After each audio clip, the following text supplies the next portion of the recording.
கிருஷ்ணாபுரம் கிராமத்துல காலையில விடிஞ்ச உடனேயே எல்லாரும் எல்லா வேலையும் பார்க்க ஆரம்பிச்சுட்டாங்க. அந்த ஊருக்கு மத்தியில ஒரு பெரிய பங்களா வீடு இருந்துச்சு. அது ஜமீன்தார் பூபதியோட வீடு. அவருடைய வீட்டை சுத்தி 1 ஏக்கர் பூமியில ஒரு அழகான பூந்தோட்டம் இருந்துச்சு. மல்லி, ரோஜா, சாமந்தி, பந்துப்பூ இப்படி பல வகையான பூக்களால அந்த தோட்டமே பார்க்க ரொம்ப அழகா இருந்துச்சு. அந்த தோட்டத்தை பாத்துக்கிறதுக்காகவே பூபதி சூரி அப்படிங்கிற தோட்டக்காரனை வச்சுக்கிட்டு இருந்தான். பூபதி மனுஷங்களை மதிக்கிறத விட அந்த பூக்களை அதிகமாவே மதிப்பான். பூபதி காலையிலேயே கையில ஒரு குச்சியை வச்சுக்கிட்டு தோட்டத்துக்கு வந்து பூக்களை பார்த்து சந்தோஷமா சுத்திக்கிட்டு இருந்தான். அப்ப சூரி பானை தண்ணி கொண்டு வந்து செடிங்களுக்கு ஊத்திக்கிட்டு இருந்தான். ஏண்டா சூரி, பாத்தியா என்னோட தோட்டத்தை? பூக்களால எவ்வளவு அழகா இருக்குன்னு. இங்க சுத்தி இருக்கிற 10 ஊர்லயும் இவ்வளவு அழகான பூந்தோட்டம் இல்ல. கலெக்டர் ஐயா நம்ம ஊருக்கு வந்தப்போ இந்த பூந்தோட்டத்தை பார்த்துட்டு என்ன பாராட்டினாரு. இங்க இருக்கிற செடியில ஒரு இலை வாடிச்சு, அதுக்கப்புறம் உன்னோட முதுகுல ஒரு சாட்டை அடி விழும், பார்த்துக்கோ. கவலைப்படாதீங்க ஐயா, என் உயிரே போனாலும் இந்த தோட்டத்துல இருந்து ஒரு பூவை வாட விட மாட்டேன். ராத்திரியும் பகலமா நான் பார்த்துக்கிட்டே தான் இருக்கேன். அதுதான் உனக்கு நல்லது. என் தோட்டத்துல பூக்கிற அத்தனை பூக்களும் என்னோட கௌரவம் சம்பந்தப்பட்டது. என்னோட கௌரவத்துக்கு எந்த களங்கமும் வரவே கூடாது.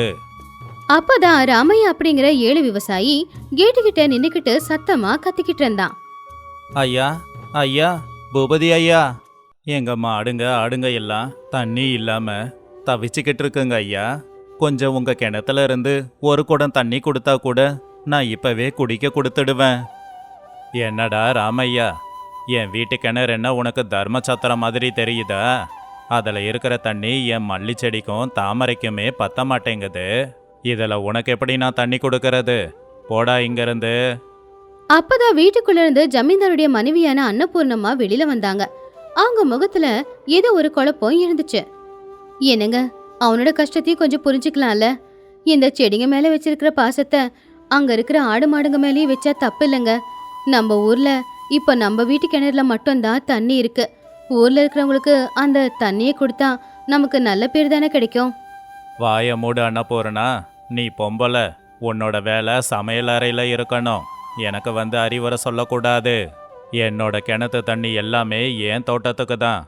இவனுங்கெல்லாம் தண்ணி இல்லாம செத்தா என்ன, வாழ்ந்தா எனக்கு என்ன? என்னோட கவலையெல்லாம் என் தோட்டத்தை பத்தி மட்டும்தான்.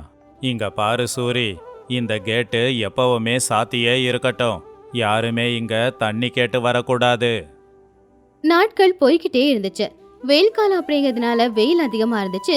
ஊர்ல இருக்கிற குட்டை குளம் எல்லாமே தண்ணி இல்லாம வத்தி போயிடுச்சு.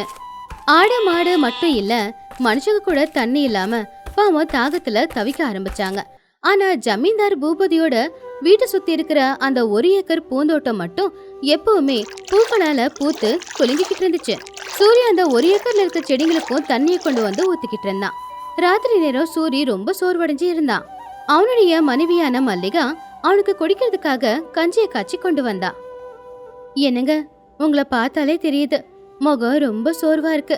காலையில இருந்து ராத்திரி வரைக்கும் அந்த ஜமீன்தார் வீட்டுல நீங்க தண்ணிய முண்டு முண்டு ஊத்தியே உங்க இடுப்பு வளைஞ்சு போச்சு. இந்தாங்க கஞ்சியை குடிங்க.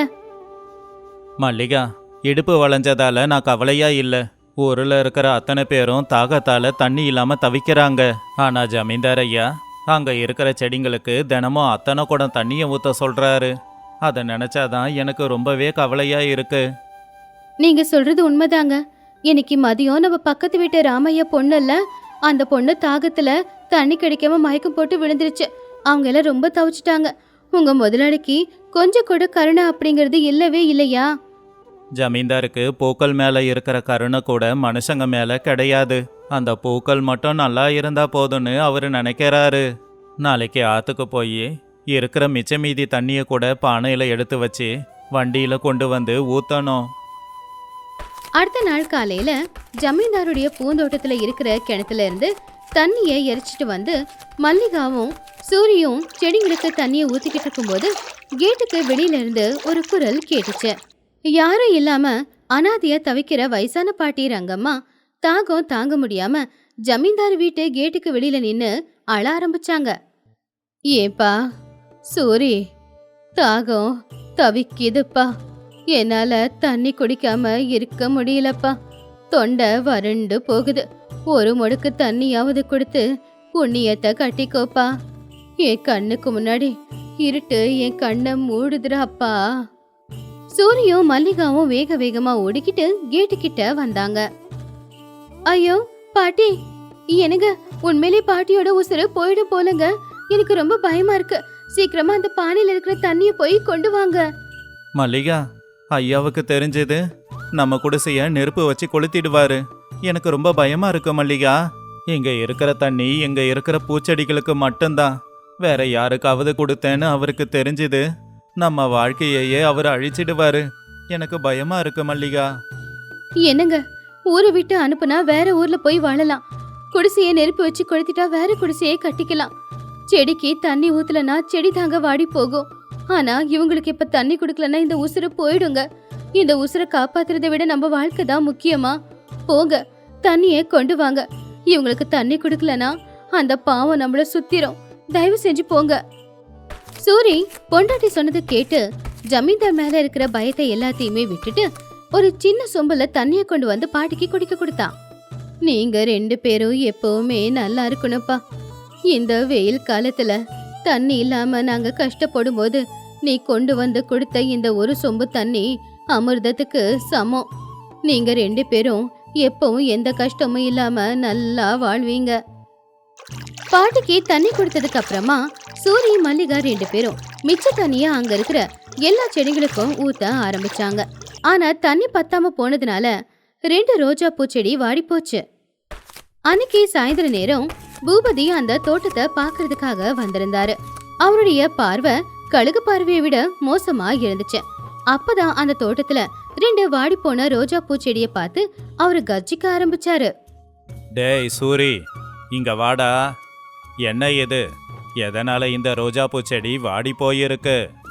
உனக்கு தெரியும் தானே, தினமும் இந்த ரோஜா பூச்செடிக்கு 10 குடம் தண்ணியை கொண்டு வந்து ஊத்தணும்னு. நான் சொன்னதை நீ செய்யலையா? மன்னிச்சிடுங்க ஐயா, இன்னைக்கு கிணத்துல தண்ணி ரொம்ப கீழே இருந்துச்சு. நானும் கஷ்டப்பட்டு செடிங்களுக்கு தண்ணியை கொண்டு வந்து ஊத்திக்கிட்டு தான் இருந்தேன். அப்ப பாவம் நம்ம ஊர்ல அந்த வயசான பாட்டி ரங்கம்மா இல்ல, அவங்க தாகம்னு அழுதுகிட்டே வந்தாங்க. அதனால அவங்களுக்கு கொஞ்சம் குடிக்க கொடுத்தேன்.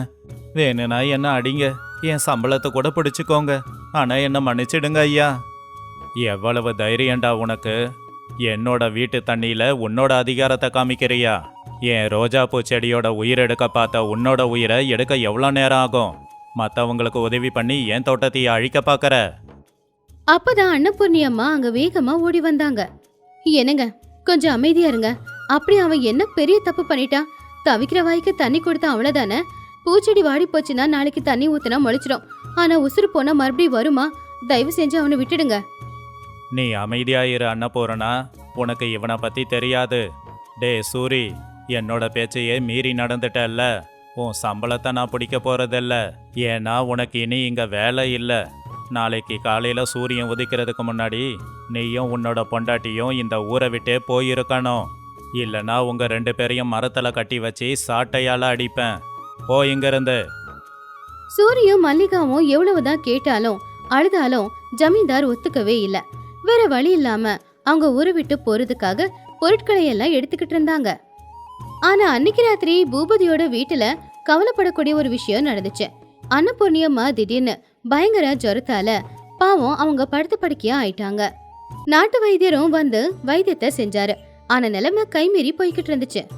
ஐயா, அம்மாவுக்கு உடம்பு சுத்தமா சரியில்லை. அவங்களுக்கு வந்திருக்கிறது சாதாரண ஜுரம் இல்லைங்க, இது விஷ ஜுரம். அந்த விஷம் ரத்தத்திலையும் கலந்துருக்கு. ஏதாவது பண்ணுங்க வைத்தியரே.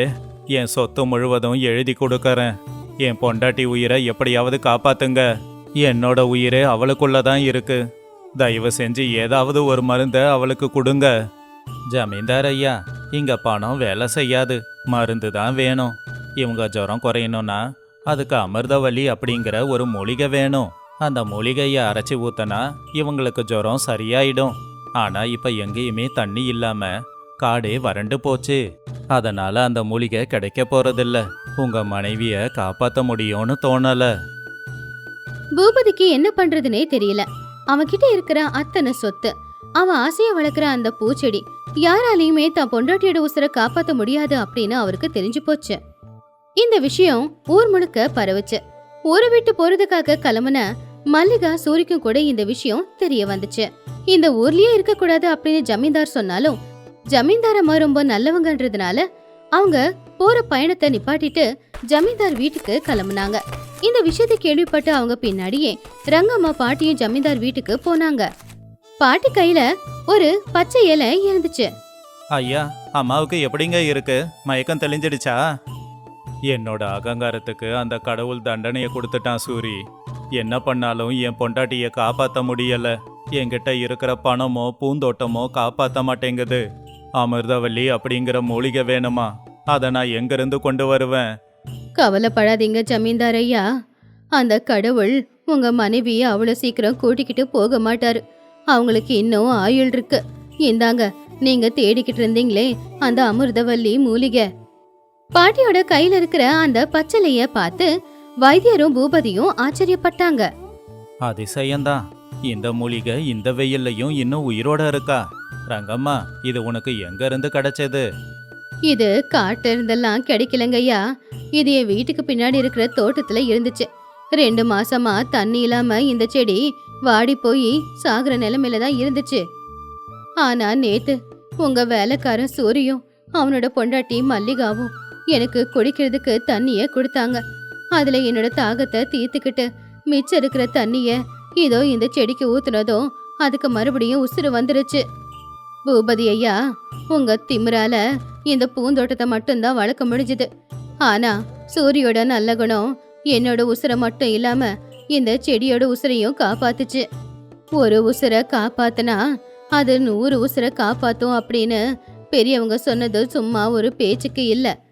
அன்னைக்கு என் உசுரை காப்பாத்த இவன் கொடுத்த தண்ணி தான் இதோ இன்னைக்கு உங்க பொண்டாட்டியோட உசுரை காப்பாத்த போகுது. வைத்தியர் உடனே அந்த மூலிகையை வாங்கி அரைச்சி அதோட ரசத்தை ஜமீன்தார் அம்மாவுக்கு குடிக்க கொடுத்தாரு. கொஞ்ச நேரத்துல ஜமீன்தார் அம்மா கண் முழிச்சு பார்த்தாங்க.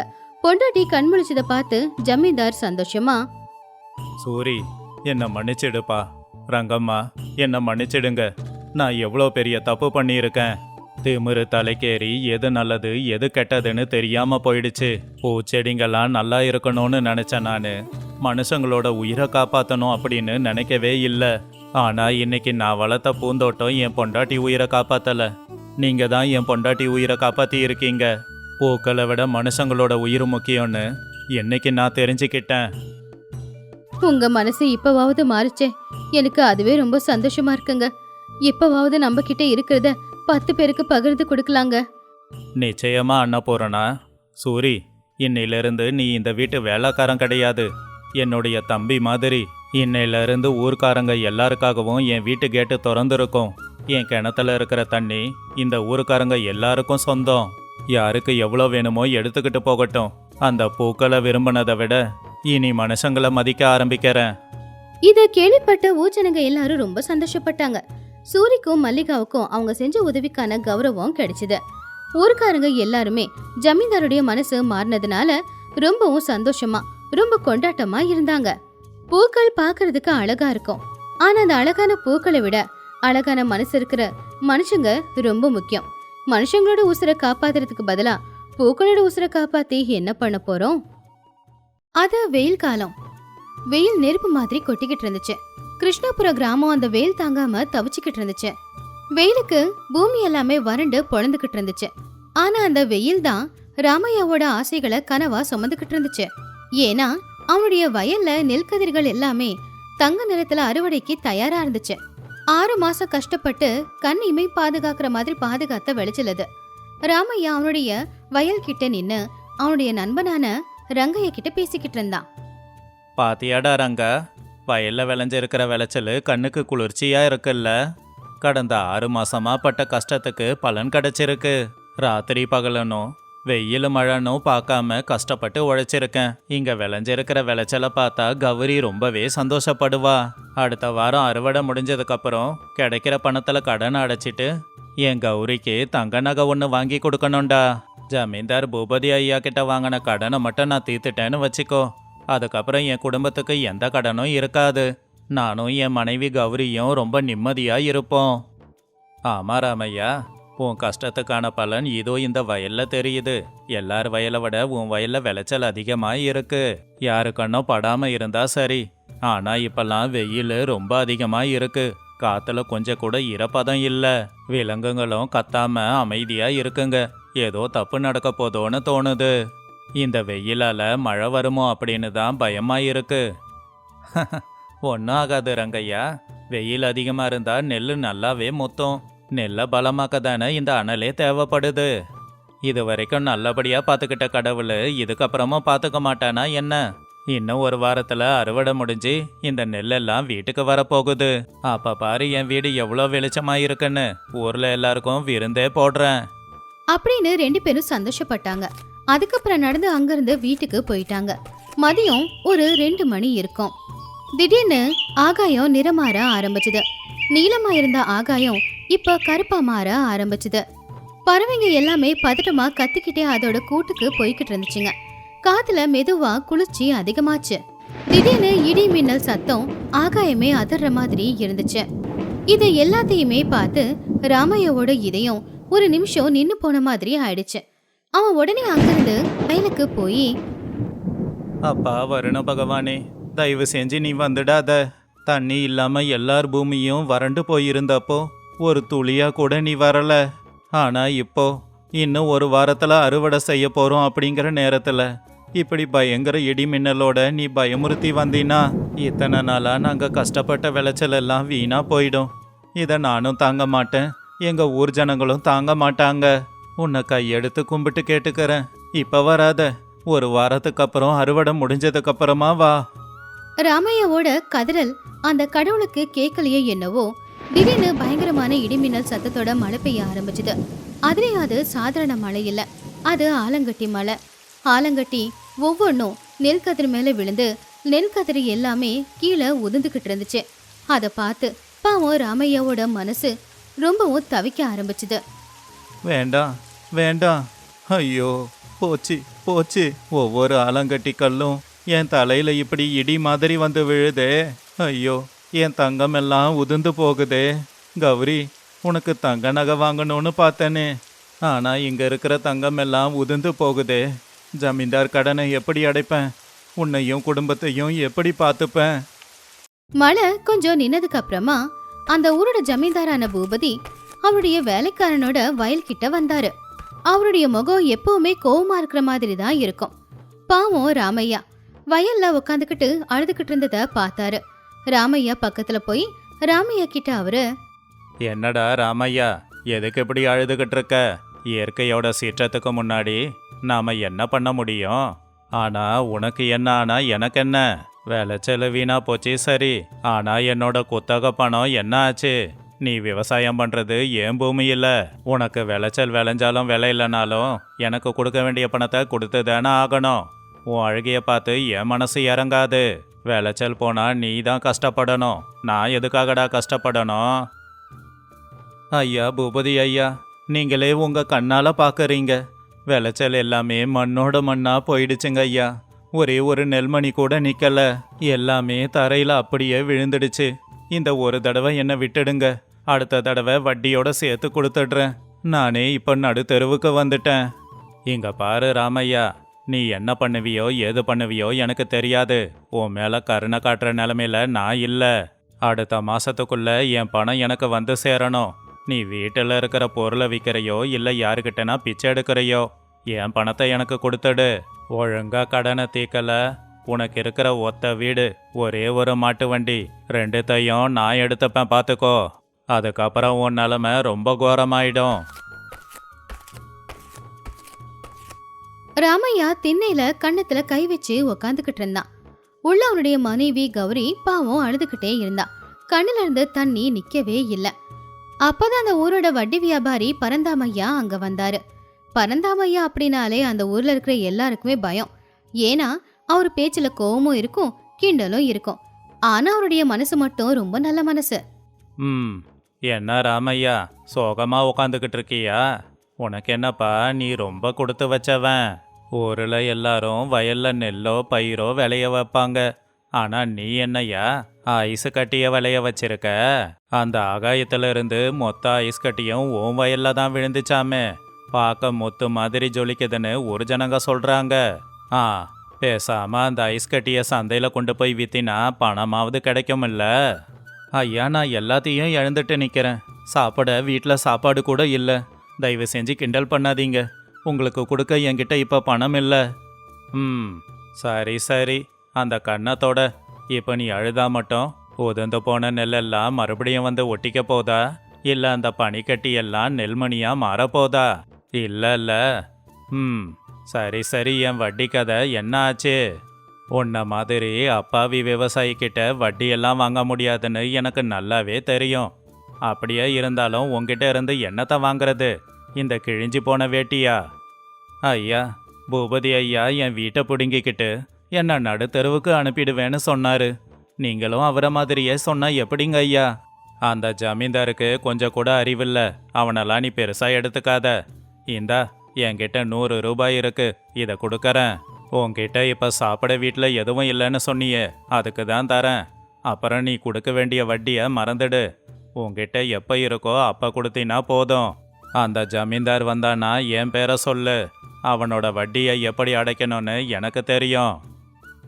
ஐயா, உங்ககிட்ட வாங்கின பழைய கடனையே இன்னும் தீக்கல. அதுக்குள்ள இந்த பணம். நீங்க என்ன கிண்டல் பண்றீங்கன்னு வருத்தப்பட்டேன்.